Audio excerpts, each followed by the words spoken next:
नगरपालिकामध्ये ज्या पक्षाचे जास्त नगराध्यक्ष झाले आहेत त्याच पक्षाचं परत नगराध्यक्ष होण्यासाठी दबाव किंवा असे म्हणजे वातावरणात पण बदल होऊन तिथं तेच जवळजवळ 70 ते 80% नगराध्यक्ष त्यांचेच झाले असते.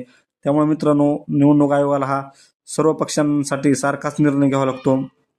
असं म्हणजे काही विरोधी पक्षाचं जरी म्हणणं आलं असेल ते घोटाळा वगैरे, तसं काही नसतो मित्रांनो. हे काय एक मतदान असतं, याच्यानंतर महापालिका आहे, जिल्हा परिषद पंचायत समिती आहे. असे जर घोटाळे करत झाले तर मग आपल्या भारतातली लोकशाही संविधानच संपुष्टात येऊ शकतं.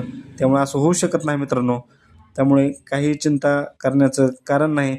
21 तारखेला निकाल हा ज्याप्रमाणे मतदान झालं आहे, ज्याप्रमाणे मतदान पेटीत मतदान झालं आहे, त्याचप्रमाणे होणार आहे.